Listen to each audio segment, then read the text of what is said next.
திமுக காங்கிரஸ் கூட்டணி பிரச்சனைகள், அதாவது அதிகாரபூர்வமான பேச்சுவார்த்தை திமுகவோட தான் நடக்குது. அதே நேரம் அதிகாரபூர்வமற்ற முறையில் அன்அபிஷியலா தாவேகாவோட ரொம்ப நாளாவே நடத்திக்கிட்டு இருக்காங்க. தாவேகா கூட்டணிக்கு வருவதாக இவர்கள் ஏற்கனவே வாக்குறுதியே கொடுத்திருக்காங்க. திமுக பண்ணதான் பயங்கர ஸ்மார்ட்டான மூவ். கடைசியில காங்கிரஸ் கேட்டது கிடைக்காத ஒரு சூழல் வரும் தெரியுமா? அன்னைக்கு இவங்க எங்கேயுமே போக முடியாத ஒரு நேரமா இருக்கு. இப்போ வேற வழி இல்லாம இவங்க கொடுக்குற சுண்டலை வாங்கிட்டு இந்த கட்சியிலே இந்த கூட்டணியிலேயே நீடிப்பாங்க. அதை விட பெரிய கொடுமை என்னன்னா, ஓ பன்னீர்செல்வம் திமுகவுக்கு வந்ததற்கு காரணமே அவர் ஊழல் செய்து சேர்த்த 1000 கோடியை இப்போ அவர் ஒரு செல்லா காசா மாறின பிறகு அந்த கட்டுமான நிறுவனம் அந்த பணத்தை தராம ஏமாத்துறாங்க. அதை திருப்பி வாங்கி கொடுக்கணுங்கிற நிபந்தனையின் அடிப்படையில் தான் அவர் கட்சிக்குள்ளேயே வந்திருக்காரு.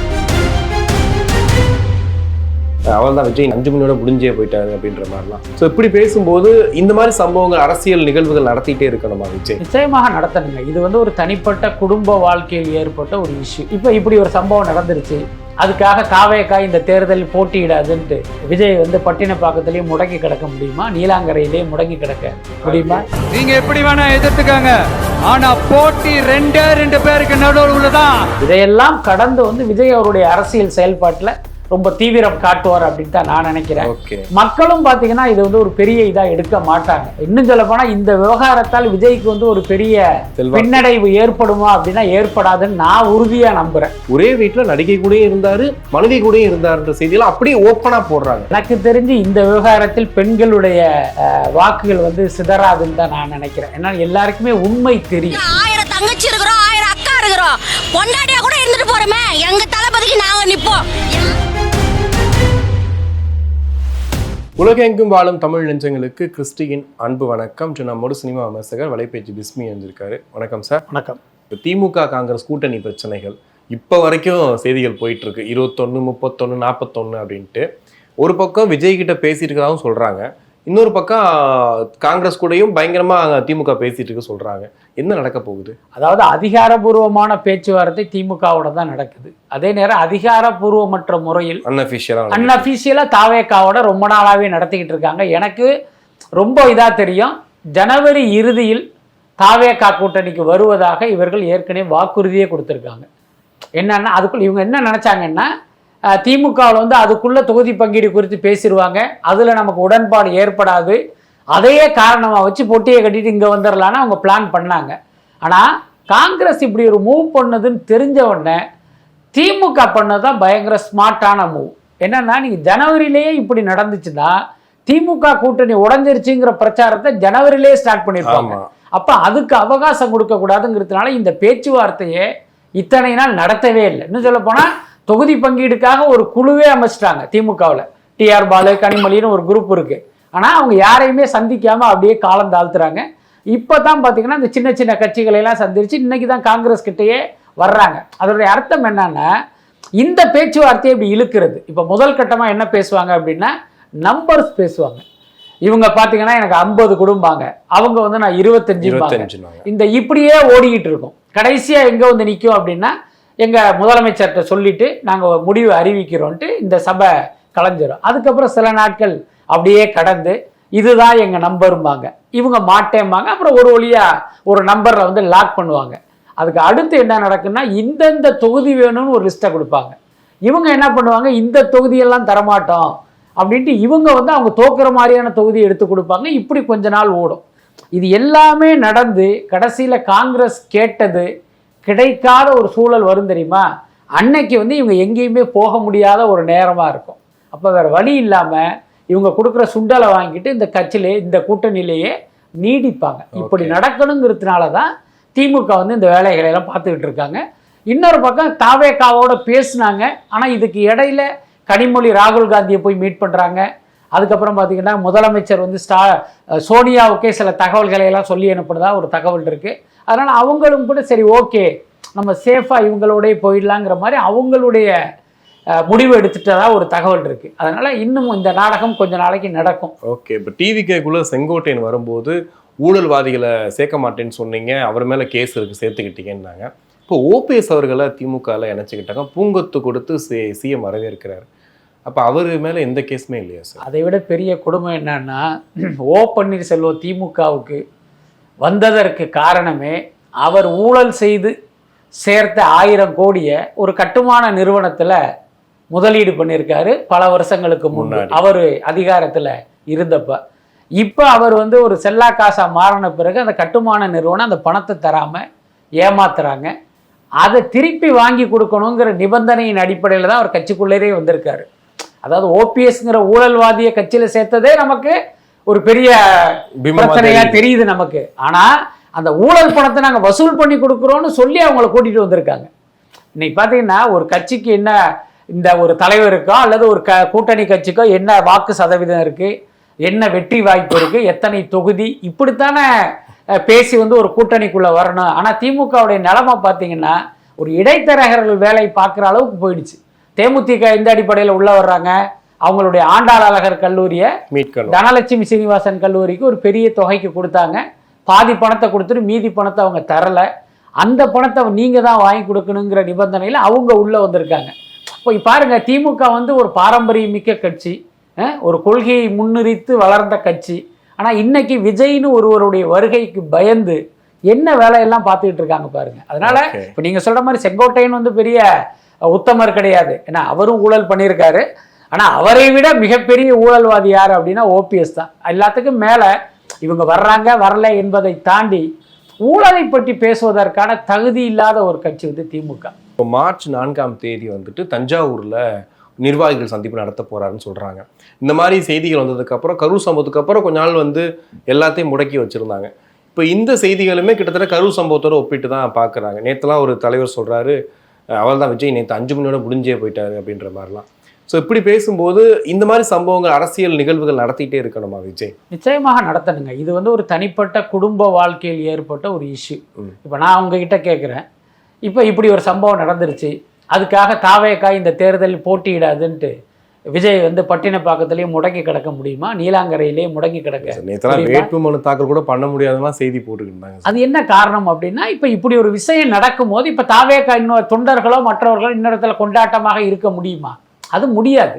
ஏன்னா வீட்டில் நடக்கிற ஒரு சோகமான ஒரு நிகழ்வு. ஸோ அதனால பார்த்தீங்கன்னா ஒரு நாள் 2 நாள் வந்து அந்த ஃபீலிங்கிறது இருக்கத்தான் செய்யும். எல்லாத்துக்கும் மேலே தேர்தல் கண்ணுக்கிட்ட தூரத்தில் தேர்தல் இருக்கு. அப்படிங்கும்போது நீங்கள் அதை நோக்கி ஓடித்தான் ஆகணும். அதனால எனக்கு தெரிஞ்சு இதையெல்லாம் கடந்து வந்து விஜய் அவருடைய அரசியல் செயல்பாட்டில் ரொம்ப தீவிரம் காட்டுவார் அப்படின்னு தான் நான் நினைக்கிறேன்.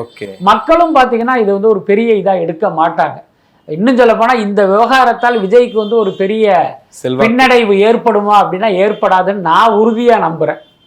ஓகே, இப்போ இந்த அரசியல் வாழ்க்கையில குறிப்பா பெண்கள் வாக்குகள் வந்து விஜய்க்கு ரொம்ப அதிகமா இருக்குன்ற மாதிரி நீங்களும் நிறைய சொல்லியிருக்கீங்க. சர்வே முடிவுகளும் அதான் வருது. இந்த விஷயம் பெண்கள் மத்தியில குறிப்பா வந்து நீங்க சொல்ற மாதிரி செய்திகள் வந்து எப்படி போடுறாங்க அப்படின்னா சன் நியூஸ்லயே போடுறாங்க. இந்த மாதிரி ஒரே வீட்டுல நடிகை கூடயும் இருந்தாரு, மனைவி கூடயும் இருந்தாருன்ற செய்தியெல்லாம் அப்படியே ஓப்பனா போடுறாங்க. அந்த பெட்டிஷன்ல அப்படி இல்லவே இல்லை.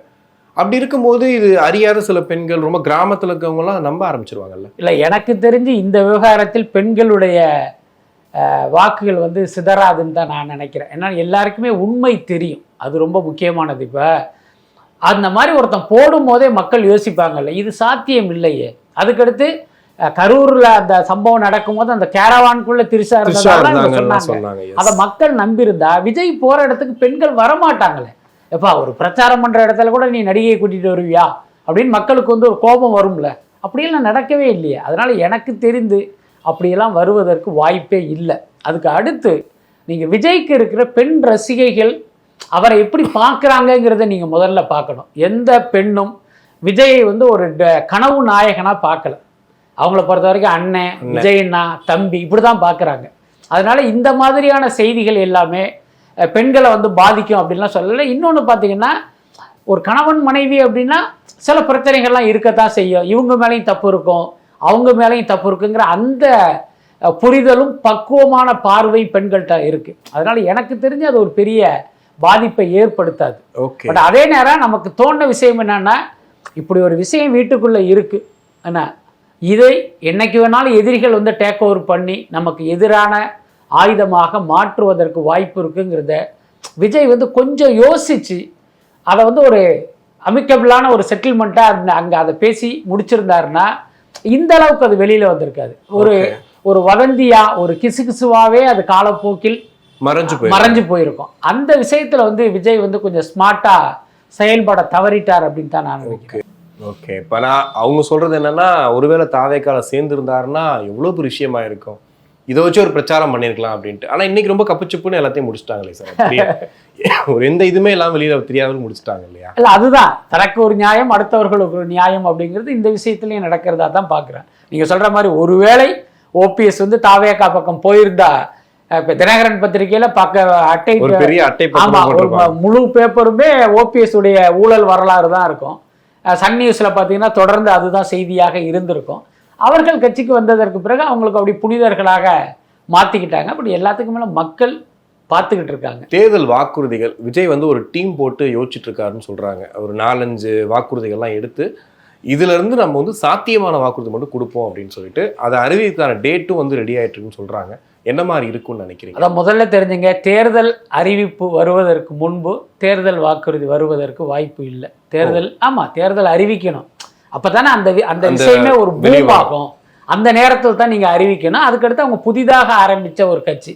அப்ப மற்ற கட்சிகளுடைய தேர்தல் வாக்குறுதி என்னங்கிறதையும் கொஞ்சம் கவனிப்பாங்க. ஸோ அதனால இப்போதைக்கு வருவதற்கு வாய்ப்பு இல்லை. அதுக்கடுத்து நான் கேள்விப்பட்டது என்னன்னா, விஜய் வந்து ஒரு விஷயத்துல ரொம்ப தெளிவா இருக்காரு. நம்மால் சாத்தியமான விஷயங்களை மட்டும்தான் தேர்தல் வாக்குறுதியில சேர்க்கணும்.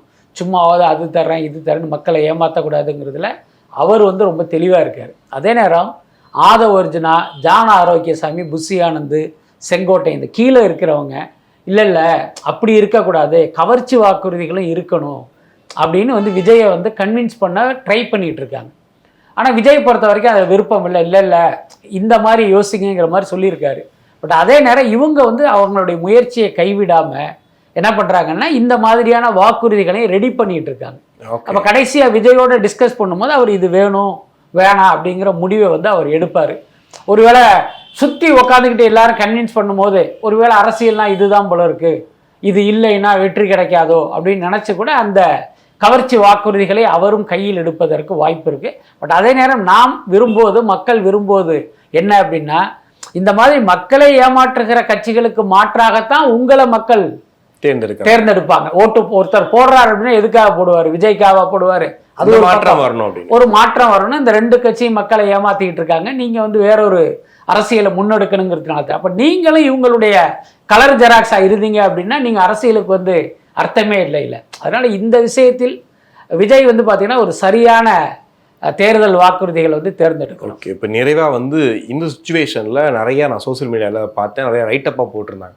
எஸ் சந்திரசேகர் வந்து விஜய்க்கு கூட இருந்திருந்தாருன்னா சில விஷயங்களை கரெக்டாக ஹேண்டில் பண்ணியிருப்பாங்க, அவர் இல்லாததோட இது தெரியுது அப்படின்ற மாதிரிலாம் பேசுகிறாங்க. ஏன்னா கூட இருக்கவங்க நிறைய பேர் வந்து விஜய்க்கு சொல்லக்கூடிய விஷயங்கள் வந்து தவறாக இருக்குது, நீங்கள் உட்பட சொல்லியிருக்கீங்க. அந்த மாதிரிலாம் சொல்கிறது வந்து விஜய்க்கு எந்த அளவுக்கு போய் எடுபடுதுன்னு தெரியல அப்படின்ற மாதிரி. இப்போ அந்த விஷயத்தை எப்படி சொல்கிறோம்? இல்லை, அதை வந்து நம்ம யூகமாக பதில் சொல்ல முடியாது. எல்லாத்துக்கும் மேலே எஸ்ஏசி விஜய் எல்லாம் நல்லுறவோடு இருந்த காலத்தில் தான் இவங்களுக்கு பிரச்சனையே வந்தது. ஆமாம்மா, அது உண்மைதானே. அதுக்கடுத்து விஜய் வந்து ஒரு சின்ன குழந்தை இல்லை. எஸ்ஏசி என்கிற கண்டிப்பான அப்பாவால் வளர்க்கப்பட்டவர் தான் விஜய். ஆனால் இப்போ அவரும் ஒரு கட்டத்தில் வளர்ந்து அவரும் வந்து 2 குழந்தைகளுக்கு தந்தைங்கிற ஸ்தானத்தில் ஒரு 50 வயது கடந்தவராக இருக்கும்போது இப்போவும் வந்து அவர் அப்பா சொல்றதை கேட்பார். நீங்க எப்படி எதிர்பார்க்க முடியும்? இப்போ நம்ம வீட்லயே நாம வளர்ந்த பிறகு நம்ம அப்பா பேச்சை கேட்கல, என்ன நம்ம பிள்ளைகள் வளர்ந்த பிறகு நம்ம பேச்சை கேட்க மாட்டாங்க. இதுதான் யதார்த்தம். அப்படி இருக்கும்போது எஸ்ஏசி இருந்திருந்தா எல்லாம் கேட்டிருப்பாரு நம்ம எப்படி சொல்ல முடியும்? அதே நேரம் வீட்டில் பெரியவங்களோட சேர்ந்து இருக்கும்போது இந்த மாதிரி பிரச்சனை வரும்போது பார்த்தீங்கன்னா அவங்க வந்து அதை ஒரு மாதிரி பேலன்ஸ் பண்ணுவாங்க, ஹேண்டில் பண்ணுவாங்க. ஆனால் இந்த நகர வாழ்க்கையில வந்து அதுக்கெல்லாம் சாத்தியம் இல்லை. அதனால யூகமா சொல்லணும் அப்படின்னா ஒருவேளை அதை சரி பண்ணி இருந்திருக்கலாம் அவர் இருந்திருந்தா. ஓகே, கண்டிப்பா சார். நிறைய விஷயங்கள் பேசணும். நன்றி.